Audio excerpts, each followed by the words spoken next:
understanding that they can have an impact on the world around them in a way that plays on their strengths. So that was really good. Again, using their bodies to move around. Kids need to move. They need to do stuff. They can't just be sitting at a desk all day. So this opportunity to be outside of the school walls, I think, was so important to getting both of our kids to love learning.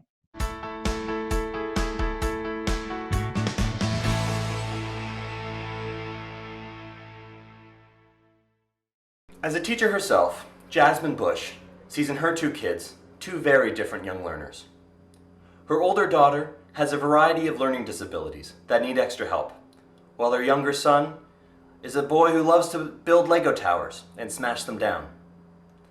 When they first moved to Toronto from Brazil in January, it came with a lot of things to get used to.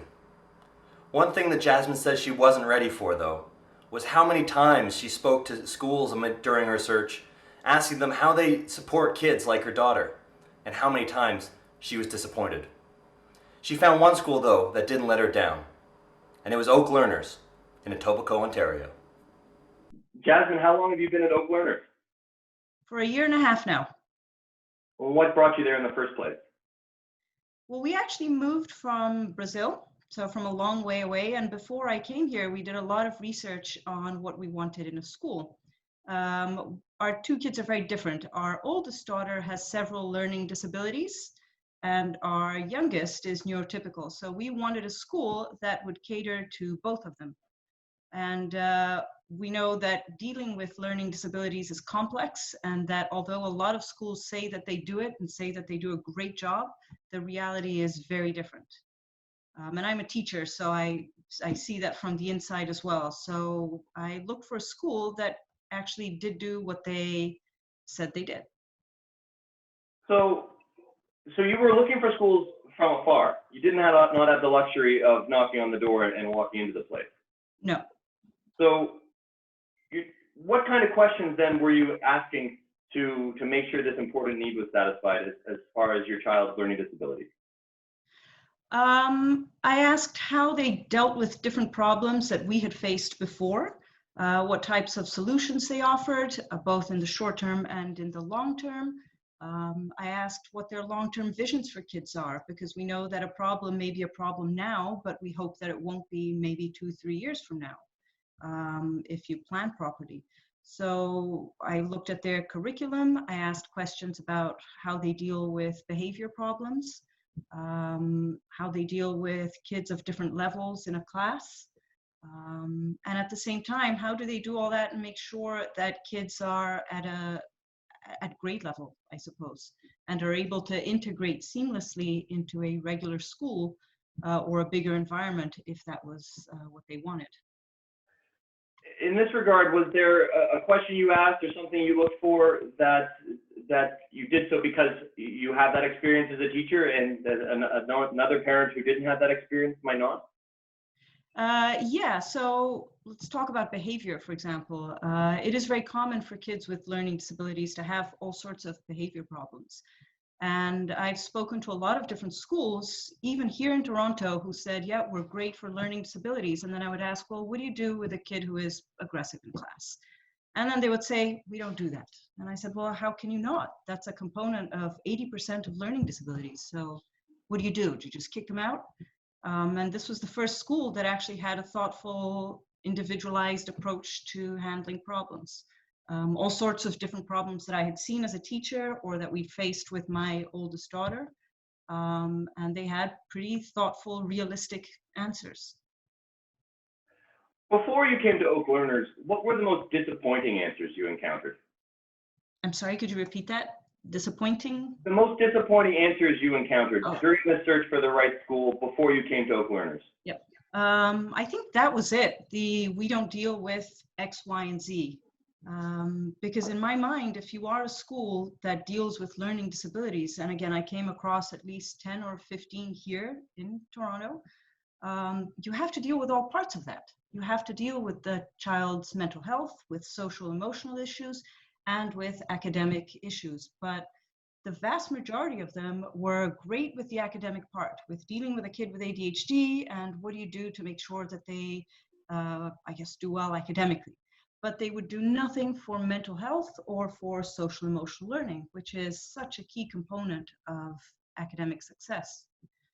So that to me was disappointing. I expected more from Toronto, which is a place that is known for having strong education. I don't know how to call it, a lot of really strong schools. When you took these questions to Oak learners, what did you hear that made you think differently, that this place might be a step above? Well, one of their priorities is social emotional learning, and they did tell me that they worked on that as part of their core curriculum with the kids. And in the time that we've been there, we found that that is very much the case. They had a focus on positive learning experiences, on using kids' strengths to build on areas of weakness that they may have. And they took an approach that was consistent with a lot of research that I had done. So getting kids to, look at the things that they don't do well, looking at the skills that they lack that are leading to problem behaviors or problems with peers or something, and then finding ways to remediate those skills and to build them up so that they can fit in happily with the group. And they do that through very individualized learning programs. So you have various different kids who are at various different levels of various different skill sets, and they all have their own individual goals. And that actually, we found, built a very nice community among them. They all became very good at helping each other in areas that they were not so good at.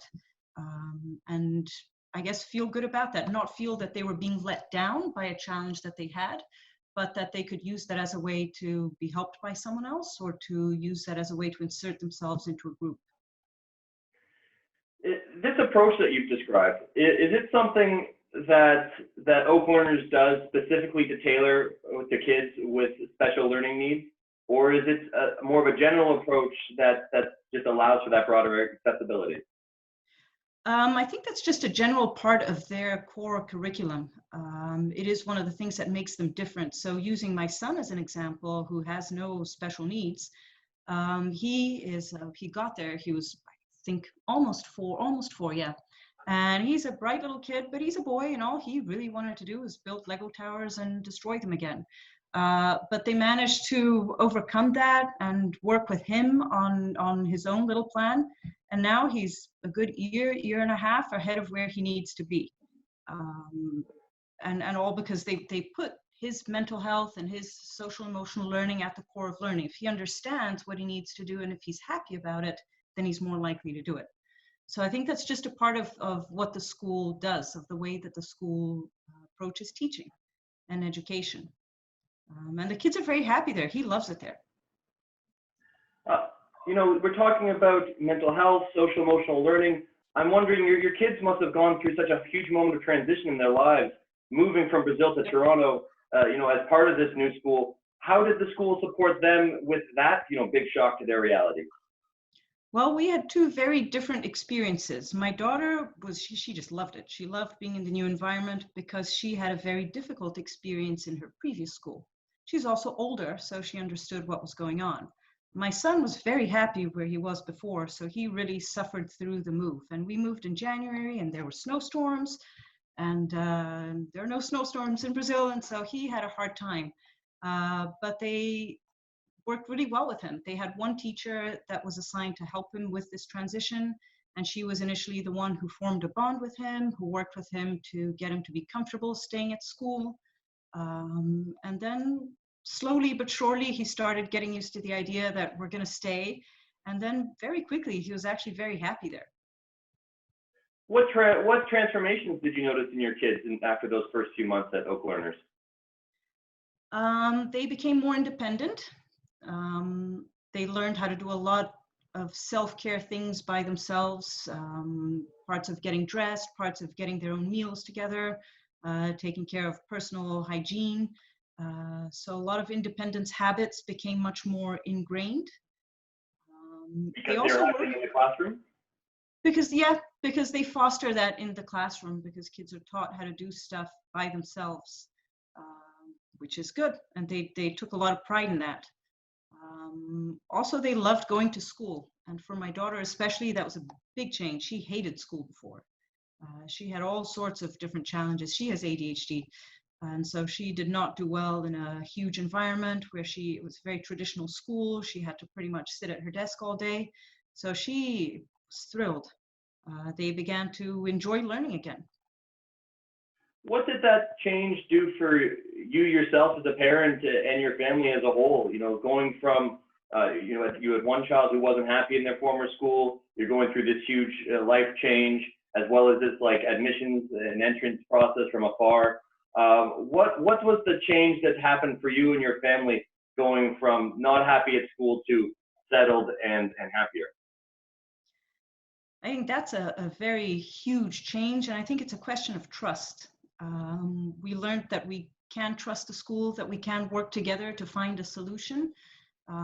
With our previous experience, we always felt like we were fighting the system a little bit, that we were asking for things that were never done, and that ultimately the child was the one who suffered.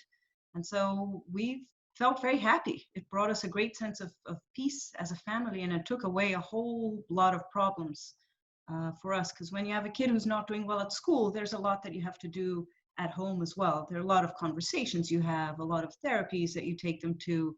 So a lot of that we no longer needed. Things were peaceful and they just progressed. I'm wondering how you viewed that transformation with your teacher hat on, you know, from the perspective of an educator, you know, having seen what wasn't working and what did work. What did you learn and take away from that? I learned that I was right about a lot of things, a lot of problems that I had seen and I had researched and I had thought of solutions for, and they just weren't done. Then I got to Oak Learners and I found that I could work very closely with the teachers, and we came to some really good solutions. So it made me happy that they listened to what we had to say. And as a teacher, that they gave us, as parents and also their teachers, the flexibility to come up with their own solutions. I think also there's a cultural difference. Canadians are very objective, as opposed to Brazilians who never tell you to your face that your child has a problem. And so you skirt around a whole bunch of issues when really all you really want to hear is what is this situation right now? And so as a teacher, for me, that was refreshing to, hear a whole laundry list of problems that your kid is having, but then because you know the problem is there, you hear, here's what we're going to do to tackle each one of these. And as a teacher, that makes me very happy because we can do that. We can handle to-do lists and we can handle step-by-step strategies and you know, different things that we could try and possibilities. Knowing that there's always something different that you can do, something different that you can try, and we can tackle every difficulty and try to get a result. I'm thinking about, you know, your own relationship with the school as a parent. You know, you went from this previous situation of a relationship with the school as a parent that did not make you feel good, that there was not trust, there was not communication. What are the key ingredients?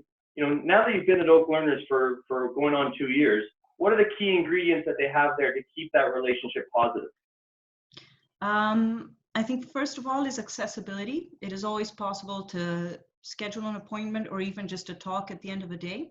We know about things that happen when they happen, and so we are able to tackle problems very quickly, which means they don't grow. Often in a bigger school, they have systems and recording systems, and as a parent, you only hear about a problem 3 weeks after it happened. And then your answer is, well, you know, why didn't you tell me before? I could have helped you. So the first one is speed. Things get dealt with very quickly. The second one is trust. They always hear us out when we have something to say, when we have a concern, and they always have a reply. It doesn't always mean that that things go our way, because that's also not a solution. But there's always a reply that is consistent with their philosophy as a school. The kids are always held accountable to their behavior, and I think this was a big one for us. So they find a way to get the kids to work on the things that they need to work on in a positive way without making them feel attacked. And a lot of the kids that have behavior problems, especially kids with ADHD, they cannot control a lot of the stuff that they do. And then they get told off, and then they feel very attacked because they truly don't understand what they're doing wrong. And I think that was a big one for us, the way that the teachers could communicate to the kids and to us in a way that everybody understood what was going on, understood their role in it and their responsibility to do something different, and had a path forward. So I think that was very, very important for us. And yeah, and they're also open to ideas. Anything that we bring to them about our own child or about the school as a whole, they are willing to consider, sometimes implement, sometimes not, depending on their own needs. But they do always listen, so that's very good too.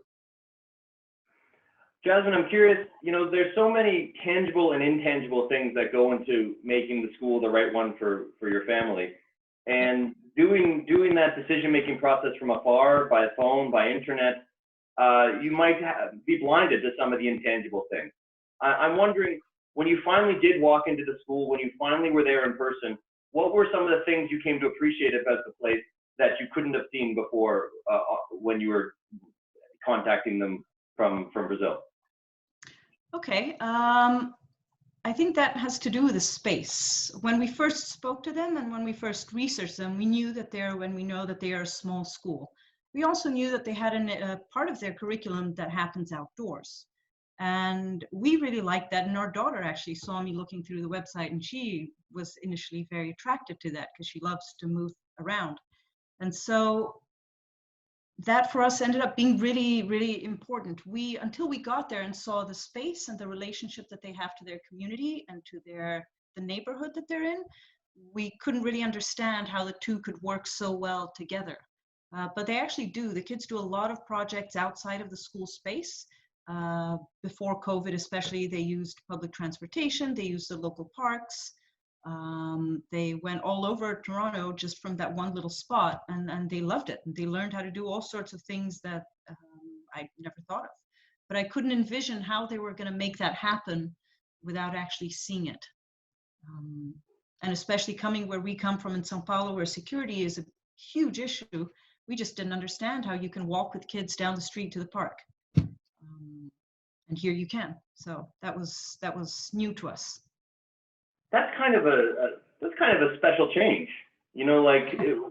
People in Toronto might take their security for granted, and being able to go to the park or walk down the street. Was there a life lesson in there for your kids or for yourself? For us, definitely. Our kids, I think, were so small that they didn't really understand the difference. My youngest, absolutely not. My daughter kind of did comment on the fact that when she went on trips in Brazil, they would have buses and security guards accompanying them and a head count for the kid to walk 100 meters from the door of the school to the bus. And it was all very complex. Whereas here, they put on their winter gear and off they go. And they had rules about, how to walk in the street, how close or far to be to each other and to the teacher. And yeah, I think they learned how to have a different relationship with their space. They learned that their space can be their community, can be a part of their lives in a very special way. And I think they certainly didn't feel that in Brazil. Is there just a more pervasive sense of safety for them learning at this school? Oh yeah, absolutely. What does that do for your kids? I think safety is an interesting word. There's safety in terms of, I guess, their own personal security. They don't feel like they're going to get robbed or any of those risks that we would have in Brazil. But there's also the security and the safety of knowing that their school is a happy, positive place. And for my daughter, she definitely didn't have that feeling of safety in her other school. So I think there are those two very different sides to it. Yeah, and normally in this context, we talk about feeling safe at school as in, a safe learning environment, a supportive learning environment. And so here I'm struck by an example of a safe learning environment that's, quite a physical contrast. Yes. Yeah, the physical part was, but that was a change that we had expected. We'd come here before, we'd seen Toronto before. And my husband and I had lived outside of Brazil for many years. So we came prepared for that aspect. And it's one of the things that made us move, is this question of security. But I think for our kids, it goes back to that question of independence. They felt like when they feel safe in their environment, they feel much safer being independent. going down the street by themselves and knocking on the neighbor's door, something that you can't do in Brazil. Or last year during the elections at school, they walked around their neighborhood, the kids had a project and they had their own elections, or they did a poll or something, and they went to different businesses in the neighborhood. And you'd never be able to do that in Brazil. Wow. And they did that here, and they thought it was awesome. They loved it. Well, and one of the first things you said, Jasmine, was that that independence was that key transformation you saw in your kids. Yep. Understanding that they can have an impact on the world around them in a way that plays on their strengths. So that was really good. Again, using their bodies to move around. Kids need to move. They need to do stuff. They can't just be sitting at a desk all day. So this opportunity to be outside of the school walls, I think, was so important to getting both of our kids to love learning. You know, we've talked about this project just now, knocking on doors of local businesses, also outdoor learning, you know, learning outside the classroom walls. Am I picking up a theme of of education through engaging with the world? I think so, yeah, absolutely. That is definitely a part of their philosophy of, making projects realistic, having an impact on your community, engaging, doing things that are, have education be more meaningful. In your own words, what would you say is the approach at Oak Learners in the sense of what are they trying to achieve in the big picture with these learners? I think they're trying to get their kids to be committed to helping their communities, committed to being leaders within their communities, to being agents of change, committed to understanding their own strengths within that picture and understanding that they can and should have an impact on the world around them, and that brings with it the responsibility to make sure that your impact is a positive one. To enjoy what you do, I think that's a big one for them. To have kids really love their learning experience, to engage with what they do, to engage with their outside world. I think to engage with nature around them. I'm not sure what else I can say, but I would imagine that would be it. Jasmine, how do these things align with your own goals for your kids' education? Well, some of them actually came as a surprise to us initially. Although we liked the outside component of it, and we thought, this might work. Until we'd actually been there for a little while, we weren't aware of just how much of an impact that could have. So I think our own vision of education changed as our kids were there. Both my husband and I came from very traditional school backgrounds. And so when we saw something that was done completely differently, and we saw how many gains both of our kids made, that shifted our own definition of education. So I've seen that can be incredibly powerful to get kids to go out there and be a part of the world around them. Helps them to see meaning in what they do. I teach high school, and one of the challenges that I have is getting kids to see, well, I'm doing this here, but I'm never going to use this again after I leave your classroom. And in many cases, I think to myself, you're so right. So for us, seeing a school that actually got the kids to see and experience how what they do in the classroom is going to have an impact on the outside world, I think that shifted our vision of what education should be, because to us, that is what it should be. It should be, a school should encourage kids to want to do stuff. Our daughter now wants to do a whole bunch of different things. Every day she wants to be something different. But that comes from something that they did at school, some discussion that they had or some project that they did. And I think that excitement is super important. And that leads to so many academic gains. So, could you paint a picture for me of what outdoor learning looks like? Are we taking classrooms to the park? Is it more about doing different trips in the community? Is there an example like that you'd give me? Yeah. Well, they're always they have a mixture of time that they use in class and then the time that they spend outside of it. And whatever they use, whatever time they have outside of the classroom, outside of the school, is purposeful. So if they are doing a project on, for example, the elections, since we've mentioned that before, they did a whole lot of work in the classroom previously about different topics surrounding that. In math, they worked on drawing graphs, on different ways to collect data. In English, they worked on different ways to ask questions, different ways to approach people. So they worked on the different skills that they would need. They had many different conversations about what was going to happen, what they needed to do to plan. And then the kids actually in the classroom before they went out did a whole lot of planning about the steps that they would need to take, people the school would need to talk to in advance.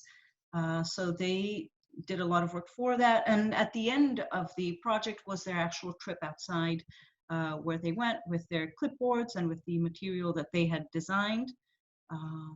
Then they worked with each of their individual strengths to work on who did what. They worked in small groups. Some of the kids were very shy, and so they were assigned as note takers. Other kids are very outgoing, so they were assigned as the ones who could, ask questions.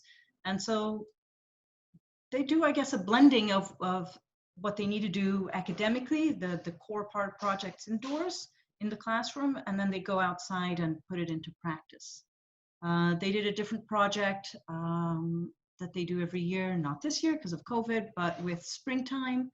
And when they looked in science at all the different changes that happen as winter leaves and spring is arriving. And so they would do a part of the learning in the classroom about the changes in the trees or nature, things that happen. And then they would go out for different walks in different parts of the neighborhood to see what was happening, to record some of the changes that they'd seen, to see examples of what they had studied before. They went on a trip to Hyde Park to see the cherry blossoms, I think. So those are two examples.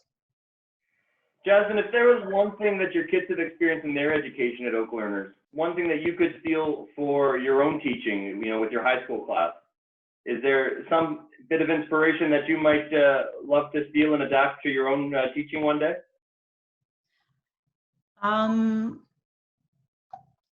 Yeah, I think it is this focus on, ultimately, if the kids feel safe and happy in your classroom, they will learn. There's always a way to bridge the academic gaps, always. And as an educator, I know that there are tons of strategies. It's fairly easy. The hard part is getting them to be really motivated, engaged, and to feel safe and happy doing what they're doing, even when what they're doing is not fun, because it can't always be fun. So I think I learned from them that it is always possible to make that happen. In this year and a half that your family's been at Oak Learners, have you seen the school itself evolve or improve in any way? Yeah, absolutely. The school has grown. There are definitely many more students than there were when we first arrived. It's grown in number of students. It's grown physically. They added an extra floor to the school. They've adapted their teaching style. They've changed, especially now during COVID, they've had a change to their outdoor education. And one of the ways they will be going back after or in the fall will be with a bigger part of their learning taking place outdoors. So yeah, I've also seen their role in the community grow. They're always involved with a whole bunch of different festivals or events in the community. Again, during COVID, all this has sort of not been happening for anybody, but yeah. Where do you see the school going from here? That's a good question. I think they will probably remain with the same age levels that they cater to, but I imagine they will continue to develop their day school program. They also have a variety of different after-school programs. And I think that's been an area of growth for them, especially now during COVID, when that is very much in demand. So I think I see that as growing. But I also see them growing their education program, their day school program itself, because I think there is a demand for that. Parents see when they put their kids there, when their kids experience that sometimes through summer camps or through day camps, they see the results that that has, and then they often it's something that people had never thought could work, but then they see that it does. So I imagine that that will be an area of growth for them. Jasmine, if I were to wave my magic wand and put you in charge of Oak Learners, say for the next decade, and so we have to plan for the next decade of Oak Learners, and I want to know from you, I want to know a strength that you would invest in and a challenge you would tackle next. Okay. The strength is easy. I would continue to focus on individualized learning. I think every piece of research that we have in education shows that that is ultimately what makes the biggest difference for all kids, not just those with some difficulty. And I guess the area that I would tackle would be to find a way to make that model be able to grow a little bit. It is still to have that level of attention paid to every kid. It's hard to scale that up. It's hard to make that turn into a bigger model. So I would see that definitely as an area for challenge for the future. Going forward at Oak Learners, what are you most excited for your kids' education? I'm excited that they're going to continue to grow academically. For my daughter especially, I'm excited that she continues to experience success, because that wasn't always the case for her. And I'm excited that she continues to see that school is a fun place. It is for me. I work with schools. So I'm excited that they both maintain that enthusiasm for learning, and that they grow academically and emotionally. Any final words of wisdom for those watching, parents who might be going through that same really big, really important decision-making process? No, I would say ultimately every school is different, every family is different. Not all schools work for all families. But I think it is very important to find a school that aligns as closely as possible with a parent's own philosophy.